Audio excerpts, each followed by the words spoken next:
ओम नारायण नारायण नारायण नारायण। सब मित्रों को राम राम। दोस्तों, आज 4 अगस्त को भारत में ब्रैड पिट की बुलेट ट्रेन फिल्म रिलीज हुई है। अमेरिका में इस फिल्म को कल 5 अगस्त को रिलीज किया जाने वाला है, पर भारत में एक दिन पहले ही उन्होंने इसे रिलीज कर दिया है, और वो भी अंग्रेजी के ही साथ में हिंदी, तमिल, तेलुगु में भी ये फिल्म रिलीज हुई है। मैंने अभी इसका हिंदी वर्जन देखा, फर्स्ट डे फर्स्ट शो, और हिंदी डबिंग बिल्कुल परफेक्ट थी। फिल्म देखते समय मुझे याद भी नहीं आया कि मैं कोई डब्ड वर्जन देख रहा हूँ। हालांकि मैंने अभी इसका इंग्लिश वर्जन नहीं देखा है, तो ट्रांसलेशन कैसा था वो मैं आपको नहीं बता सकता, पर ओवरऑल डबिंग मुझे फिल्म की पसंद आई।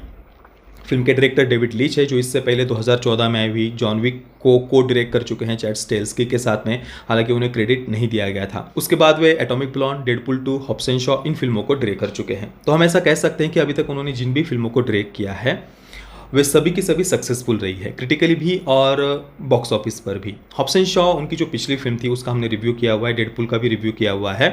हॉब्स एंड शॉ एक हल्की फुल्की मसाला एक्शन फिल्म थी, मसाला एक्शन कॉमेडी फिल्म थी।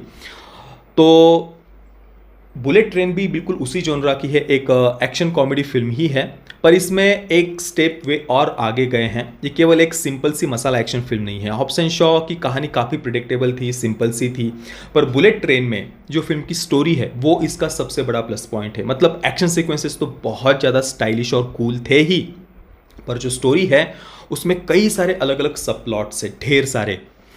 फिल्म का जो लीड कैरेक्टर है ब्रैड पिट, उस कैरेक्टर का नाम लेडी बग है, जो एक असैसिन है। कुछ भी उसे अगर जॉब दिया जाता है, काम दिया जाता है, तो वो पूरा कर देता है। तो उसे एक बुलेट ट्रेन में भेजा जाता है। जापान में ये कहानी स्थित है। टोक्यो से एक बुलेट ट्रेन निकली है, उसमें ये लेडी बग जाता है।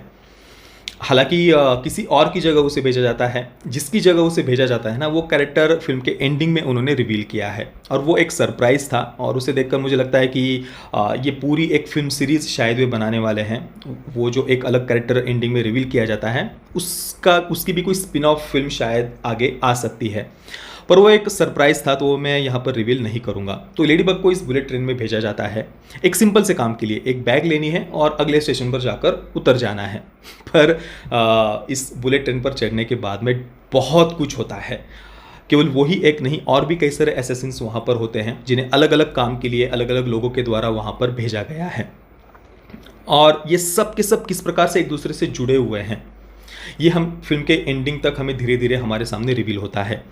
तो ये ढेर सारे अलग अलग असैसिन्स तो है ही, जो अलग अलग काम के लिए वहाँ पर आए हुए हैं। उसके साथ ही जापान की एक अंडरवर्ल्ड गैंग है, उसकी एक फ्लैशबैक स्टोरी भी हमें दिखाई गई है। उस गैंग के बीच का एक सत्ता संघर्ष बहुत ही संक्षेप में हमें दिखाया गया है, और वो सत्ता संघर्ष जो कई वर्ष पहले हुआ था, वो अभी इस समय की घटना के साथ में कैसे जुड़ा हुआ है, वो भी हमारे सामने आगे उन्होंने रिवील किया है। ये जो अलग अलग कैरेक्टर्स हैं, केवल लेडी बग का ही नहीं, दूसरे भी जो कैरेक्टर्स हैं उनके भी कुछ फ्लैशबैक सीन्स हमें धीरे धीरे साथ में ही दिखाए गए हैं, बहुत ही संक्षेप में।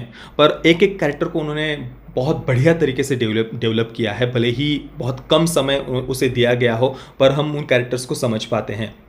लेडी बग के साथ में एक लेमन एंड टेंजरिन, ये दो भाई वहाँ फिल्म में दिखाए हैं। जुड़वा भाई उन्हें कहा गया है। हालांकि एक ब्लैक कैरेक्टर है और एक वाइट कैरेक्टर है, पर ये दोनों ही आपको बहुत एंटरटेन करने वाले हैं फिल्म में। तो ओवरऑल एक्शन सीक्वेंसेस बहुत बहुत बढ़िया तरीके से शूट किए गए थे। वो स्टाइलिश थे, कूल थे। ढेर सारा पैसा उन्होंने इस फिल्म पर खर्च किया है। पूरी की पूरी कहानी इस बुलेट ट्रेन में ही कंप्लीट हो जाती है। तो जो कुछ भी उन्होंने यहाँ पर जिस प्रकार से इन एक्शन सीक्वेंसेस को शूट किया था ना, वो बिल्कुल स्मूथ लगते हैं। मतलब इतना बढ़िया तरीके से उन्हें शूट किया गया ना। खून खराबा भी ढेर सारा था, और एक्सट्रीम वायलेंस भी था कई सारे सीन्स में। पर फिल्म केवल उस एक्सट्रीम वायलेंस पर फोकस नहीं करती है, वो बस एक उस एक्शन का पार्ट हमें लगता है। कई सारे फिल्मों में एक्सट्रीम वायलेंस दिखाने के चक्कर में फिर वो जो वायलेंस वाला पार्ट है, खून खराबे वाला, उस पर बहुत ज़्यादा फोकस किया जाता है। पर यहाँ पर ऐसा नहीं था। जैसे कोई एक्शन सीक्वेंस हो रहा है तो बस वो होते जाता है, और उसके बीच में कुछ बहुत बहुत कम कुछ सेकंड के लिए बस वो हमें वो चीज़ दिखती है कि हाँ, ये खून खराबा हो रहा है। जैसे कि किसी कैरेक्टर के यहाँ से चाकू घुसाया जा रहा है, वो ऊपर से निकल रहा है, किसी के पेट पर चाकू चल रहा है, तो वो बस जल्दी जल्दी में ये सारी बातें होती जाती है। उस वायलेंस पर, उस खून खराबे पर ज़्यादा वो फोकस नहीं करते, और एक अलग तरीके का एक्सपीरियंस था ये पूरी तरीके से। फिल्म निराश होना तो छोड़िए, कहानी बहुत ज़्यादा इंटरेस्टिंग थी, एक्शन सीक्वेंसेस इतने बढ़िया थे। तो शुरुआत से अंत तक एक बहुत ही बढ़िया, एंटरटेनिंग, इंटरेस्टिंग ऐसी फिल्म में से कहूँगा। और कहानी को जिस प्रकार से उन्होंने एक दूसरे के साथ में जोड़ा है ना, इन ढेर सारे अलग अलग सब प्लॉट्स को, वो दिखने में हमें बहुत सिंपल लगता है, पर जब अगर हम सोचें कि यार इतनी सारी बातों को जिस प्रकार से उन्होंने एक दूसरे के साथ में जोड़ा है ना, वो सच में बहुत बहुत ज़्यादा हमें प्रभावित करता है फिल्म में। और फिल्म में जो कॉमेडी थी, ह्यूमर, जो फनी सीन्स थे फिल्म के, वो बिल्कुल भी आपको रिपीटेड नहीं लगेंगे। एक फ्रेश, नया, ऐसा कुछ अलग एक्सपीरियंस ये फिल्म आपको देगी। और फिल्म के एंडिंग में ये जो बुलेट ट्रेन है उसका एक एक्सीडेंट उन्होंने दिखाया है, और वो इतना भयानक था। और सच में वो एक सीन में फिर से एक बार देखना चाहूँगा, जिस प्रकार से उन्होंने वो एक्सीडेंट दिखाया है।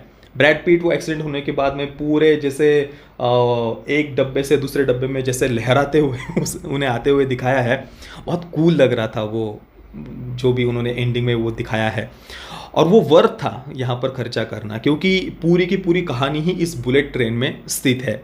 अभी हमने द ग्रे मैन को भी देखा नेटफ्लिक्स पर, उसमें भी एक मेट्रो के अंदर ऐसा ही एक एक्शन सीक्वेंस उन्होंने दिखाया था। वहाँ पर भी उन्होंने बहुत खर्चा किया है, पर वो बात कहानी में कुछ अलग ऐड नहीं कर रही थी द ग्रे मैन में, क्योंकि वहाँ पर कहानी का और उस मेट्रो का कोई संबंध नहीं था। बस एक अलग उन्होंने कुछ अलग से दिखाना था, इसलिए उन्होंने वहाँ खर्चा किया था। पर यहाँ पर इस बुलेट ट्रेन में जो कुछ भी एक्शन सीक्वेंसेस, जो एक्शन कोरियोग्राफी थी, जो खर्चा उन्होंने किया था, काफ़ी अच्छे खासे प्रोडक्शन वैल्यू के साथ में बनी हुई ये फिल्म है, तो वो सब कुछ वर्थ लग रहा था फिल्म में देखते समय। और अगर आप एक्शन कॉमेडी जोनरा को पसंद करते हैं तो ये फिल्म आपको बिल्कुल भी निराश नहीं करने वाली। मैं बुलेट ट्रेन को दूंगा 8 out of 10 stars. Parental guidance की बात करें तो सेंसर बोर्ड ने फिल्म को ए सर्टिफिकेट दिया है। एक सीन में काफ़ी दूर से एक सेक्स सीन दिखाया है।